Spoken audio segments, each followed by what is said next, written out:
بسم اللہ الرحمن الرحیم۔ تمام سامعین کو السلام علیکم۔ ہم نے 1857 کی جنگ آزادی کے جو اہم واقعات ہیں اس میں ہم نے لیکچر کو 2 حصوں میں تقسیم کیا تھا۔ ایک حصہ مشرقی ہندوستان کا، جس میں میرٹھ میں جنگ، دلی میں جنگ، لکھنؤ میں، بریلی میں، کانپور میں اور جھانسی میں جنگ کے اہم اور چیدہ واقعات آپ کے گوش گزار کیے تھے۔ اسی کڑی میں ہم نے دوسری ویڈیو، یہ دوسرا حصہ، جس میں مغربی ہندوستان، اس وقت کا 1857 کا مغربی ہندوستان تھا، جس میں پنجاب اور سرحد کے اہم علاقہ جات تھے، جہاں پر 1857 کی جنگ آزادی کے جو اہم واقعات تھے درپیش آئے، وہ ہم آپ کے گوش گزار کریں گے۔ لاہور میں جنگ کیسے ہوئی، گورداسپور اور امرتسر میں جنگ کیسے ہوئی، سیالکوٹ اور جہلم کے جنگ کے واقعات کیا تھے، لیا اور ملتان کے واقعات کیا تھے، ان علاقہ جات میں کون سی شخصیات اہم تھیں، پشاور اور مردان، کوہاٹ، ان علاقہ جات میں جنگ کے کیا واقعات پیش آئے، سوات میں کیا واقعات پیش آئے جنگ آزادی کے۔ جنگ آزادی کے اہم واقعات میں ہم لاہور کے علاقہ سے شروع کرتے ہیں۔ جیسے ہی میرٹھ میں جنگ کی اطلاع لاہور پہنچی تو یہاں کے جو انقلابی فوجی تھے وہ بھی کافی حد تک جوشیلے ہو گئے۔ یہاں پر میاں میر کی دیسی فوج سے ہتھیار رکھوا لیے گئے۔ انارکلی کے عیسائیوں نے ایک حفاظتی دستہ تشکیل دے دیا۔ انارکلی میں 2 فوجیوں کو توپ دم کیا گیا۔ توپ دم سے مراد توپ سے اڑا دیا گیا۔ فقیروں، درویشوں، یوگیوں کی پکڑ دکڑ ہونے لگی۔ فوجی عدالتیں قائم کر دی گئیں۔ 11 دیسی فوجیوں نے ملازمت چھوڑ کر بھاگنے کی کوشش کی تو انگریز حکومت نے ان کو پکڑ کر سزائے موت سنائی، جو بعد میں جنرل گوبند نے اس کو عمر قید میں تبدیل کر دیا۔ رجمنٹ نمبر 24 کے جو دیسی سپاہی تھے، جو پیادہ دیسی سپاہی تھے، انہوں نے سرکشی اختیار کی اور گورداسپور کی طرف چلے گئے۔ جیسے ہی فریڈرک کوپر نے گورداسپور پر ایز اے ڈپٹی کمشنر قبضہ کیا تو اس نے ان پیادہ فوجیوں کو، جو یہاں سے رجمنٹ نمبر 24 کے سرکشی اختیار کر کے بھاگے ہوئے تھے، ان کو قتل کروا دیا۔ جیسے ہی لاہور میں انقلابیوں کی سرگرمیوں نے زور پکڑا تو امرتسر میں بھی 1857 کی جنگ آزادی کی لہر پوری شدت سے آئی۔ نور محمد خان، منشی رجب علی اور محمد شریف وغیرہ کو گرفتار کر لیا گیا۔ ایک سکھ رہنما بھائی راجہ مہاراج سنگھ اور رادھا کرشن برہمن بغاوت پھیلانے کے الزام میں گرفتار کر لیے گئے۔ ان سب کو قید خانہ میں ڈال دیا گیا، اور جیسے ہی اور مزید سازشی پکڑے جاتے ان کو فوجی عدالتوں سے سزائیں سنائی جاتیں۔ سیالکوٹ میں جنگ، وار ان سیالکوٹ۔ سیالکوٹ کے ایک اہم شہر میں ایک سکھ کا لکھا ہوا اشتہار جو اس نے باغ کے دروازے پر چسپاں کیا ہوا تھا، اس کی عبارت مکمل طور پر واضح کرتی تھی کہ کس حد تک سیالکوٹ کی آبادی، سیالکوٹ کے رہائش پذیر عوام انگریزوں سے متنفر تھے۔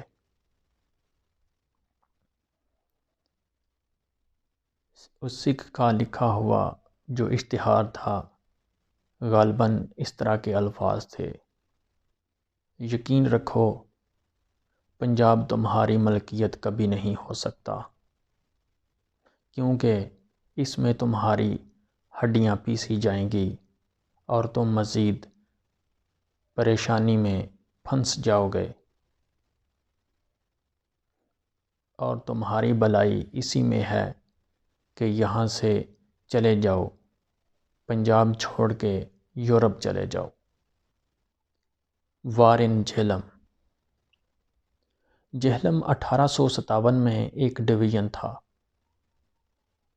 اور اس کے اضلاع میں راولپنڈی، گجرات اور شاہپور کے علاقے آتے تھے۔ یہ اس کے اضلاع تھے، ضلع تھے۔ شاہپور کے ایک خاندان نے جس کا نام لینا مناسب نہیں، انہوں نے مقامی لوگوں کے ساتھ، انقلابیوں کے ساتھ منافقت اختیار کی اور انگریزوں کی حمایت میں دیسی سپاہی بھرتی کر کے انگریزوں کے حوالے کیے۔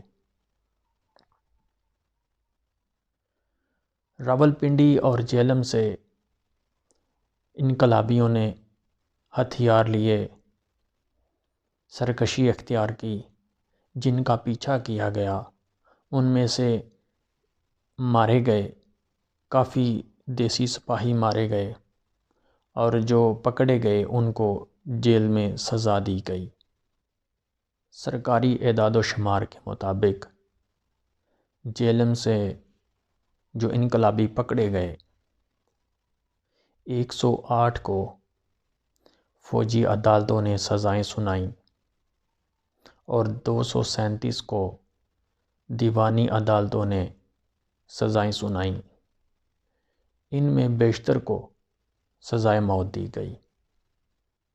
اس سے ہمیں پتہ چلتا ہے کہ جہلم میں 1857 کی جنگ آزادی کی لہر کافی شدت سے پہنچی تھی، مگر انگریز حکام نے اسے زبردستی سے دبا دیا۔ ضلع ہزارہ کے چند افراد نے مری پر قبضہ کرنے کا ایک منصوبہ بنایا، جن میں 2 ڈاکٹر تھے اور تیسرا سید کرم علی، جو کلئی گر کے روپ میں مری کا چکر لگاتا اور انفارمیشن وغیرہ اکٹھی کرتا۔ یہ جو سید کرم علی تھا، اس کو گرفتار کر لیا گیا اور 19 ستمبر 1857 کو پھانسی پر لٹکا دیا گیا، اور بعد میں جو اصل سربراہ تھے ڈاکٹر رسول بخش اور ڈاکٹر سید امیر علی، ان کو 17 اکتوبر 1857 کو سزائے موت دے دی گئی۔ اس طرح ان کا منصوبہ مری پر قبضہ کرنے کے لیے انگریزوں نے ہمیشہ کے لیے ختم کر دیا۔ اس کے بعد لیا اور ملتان میں جنگ کے واقعات ہیں۔ جنگ یہاں پر ملتان میں اور لیا کے علاقوں میں انگریزی حکام نے دیسی سپاہیوں سے ہتھیار رکھوا لیے اور بغاوت کو دبانے کے لیے مکمل کوشش کی۔ جہلم سے فرار ہوئے دیسی سپاہیوں میں ایک صوبے دار اور 8 سپاہی ادھر جنگ کے علاقہ میں آ گئے تو انگریز حکام نے ان کو پکڑ کر سزائے موت دے دی۔ ملتان میں بھی رجمنٹ نمبر 69 میں انقلابیوں کی سازشیں پکڑی گئیں۔ یہاں پر ایک صوبے دار ناصر خان اور اس کے ساتھیوں کو سزائیں سنائی گئیں۔ 24 جولائی کو صوبے دار ناصر خان کو پھانسی پر لٹکایا گیا اور اس کے جو مین 10 سپاہی دوست تھے، ساتھی تھے، ان کو بھی بعد میں سزائے موت دے دی گئی۔ انگریزوں نے سازشوں کا پتہ کرنے کے لیے، انقلابیوں کا پتہ لگانے کے لیے اپنے جاسوسوں کو فقیروں کے روپ میں، درویشوں کے روپ میں بارکوں میں بھیج دیا، اور جیسے جیسے انقلابیوں کا پتہ چلتا ان کو فوجی اور دیوانی سزائیں سنائی جاتی۔ مغربی پاکستان کا ایک علاقہ ساہیوال، جس کا ایک ہیرو جو تاریخ کے پنوں سے مٹایا نہیں جا سکتا، احمد خان کھرل، اس کی تاریخ کو پڑھتے ہوئے ہندوستانیوں کو ایک فخر محسوس کرنا چاہیے۔ اس نے تا دیر پرچم آزادی کو بلند کیے رکھا۔ اس نے جیل کو توڑا اور اپنے سپاہیوں کو ساتھ لے کر 24 جولائی کو ایک جنگل کی طرف روانہ ہو گیا۔ جیل توڑنے کے دوران اس کے 40 ساتھی جاں بحق ہوئے اور 20 جنگل کی طرف روانہ ہوئے۔ یہ جو 20 اس کے سپاہی تھے، کئی مہینوں تک انگریزوں کے ساتھ لڑتے رہے۔ انہوں نے ملتان تک کی جو ڈاک کی ترسیل تھی اس کو بھی روک دیا۔ احمد خان کھرل کا یہ کہنا تھا کہ وہ شہنشاہ دلی کو دوبارہ اقتدار دلانے کے حق میں اپنا پرچم بلند کیے ہوئے ہے، اور جنوری 1858 تک یہ انگریزوں کے خلاف لڑتا رہا۔ اس میں اس کا ایک بھتیجا مراد اور ایک اور سردار بھی تھا جو کافی حد تک انگریزوں کے خلاف لڑتے رہے، اور انہوں نے ایک انگریز افسر باز قلعے کو بھی مارا۔ آخرکار ایک انگریز چیمبرلین ایک بھاری نفری لے کر، فوج لے کر تو جنگل کا محاصرہ کیا، تو کافی حد تک لڑائی کے بعد 1858 میں آ کے تو ان کو گھیراؤ کر کے تو پکڑ لیا گیا۔ پشاور اور کوہاٹ کے علاقوں میں سے بھی سرکشی کے خطوط پکڑے گئے، سازشیں پکڑی گئیں، مگر یہاں کے جو رئیس تھے، جو نواب تھے، انہوں نے دیسی سپاہی بھرتی کر کے تو انگریز کے حوالے کیے۔ اس کے باوجود 1857 کی جنگ آزادی کی جو لہر تھی وہ شدت سے یہاں پر پہنچی۔ یہاں پر مقیم رجمنٹ نمبر 55 نے بغاوت اختیار کی۔ حریت پسندوں نے سوات کی طرف کوچ کیا تو کرنل چیوٹ نے ان کا پیچھا کیا، جس میں 150 دیسی سپاہی حریت پسند انقلابی مارے گئے اور 120 گرفتار ہوئے، جن کو بعد میں سزائے موت دے دی گئی۔ سوات کا واقعہ تھوڑا دلچسپ ہے، کیونکہ یہاں کے جو والی سوات تھے ملا اخوند، انہوں نے باغیوں کے ساتھ منافقت اختیار کی۔ انہوں نے حریت پسندوں کو اپنے ہاں ٹھہرایا، ان کو جگہ دی اور بعد میں ان کو گرفتار کروا دیا اور اپنی وعدہ خلافی کرتے ہوئے ان کو قتل کروا دیا۔ اور سید احمد شہید، جن کی تحریک تھی، جن کی تحریک جہاد تھی، اور ان کے مجاہدین کافی حد تک سرگرم تھے انگریزوں کے خلاف، سید احمد شہید کے بیٹے سید مبارک شاہ کو اپنے علاقہ سوات سے نکلوا دیا۔ آزاد قبائلی علاقہ جات کے امیر مجاہدین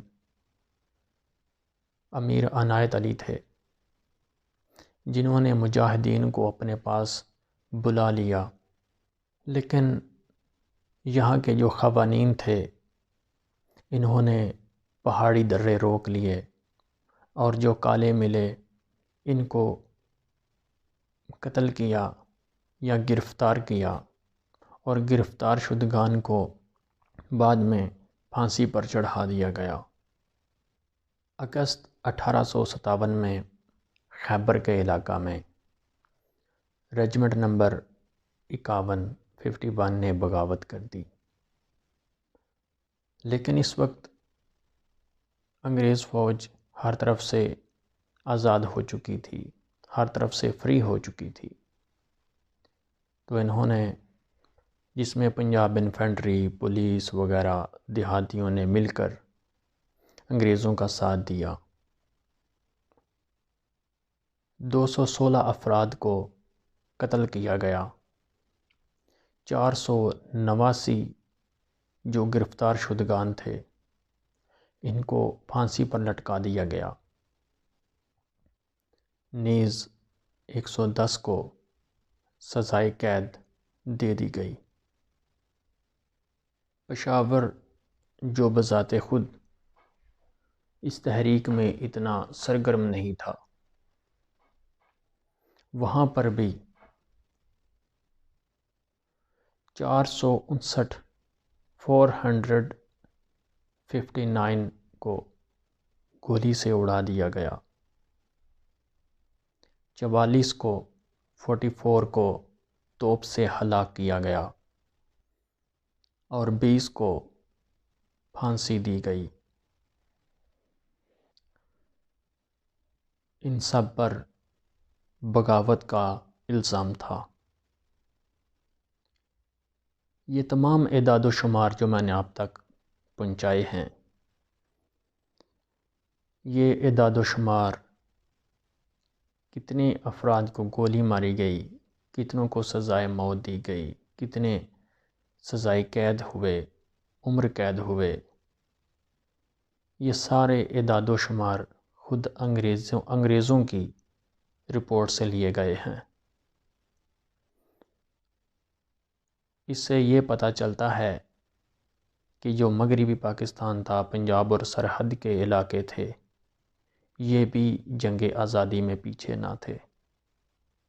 اور ایک کوٹیشن جو ریڈ کلر میں لکھنی چاہیے، جو سنہرے حروف میں لکھی جانی چاہیے، وہ یہ ہے کہ اس وقت کے قوانین، وڈیرے، جاگیردار، اشراف، روسا، یہ سب موسٹلی اس میں کچھ خلاف تھے انگریزوں کے، مگر موسٹلی انگریزوں کی حمایت میں تھے، در پردہ انگریزوں کی حمایت کرتے تھے۔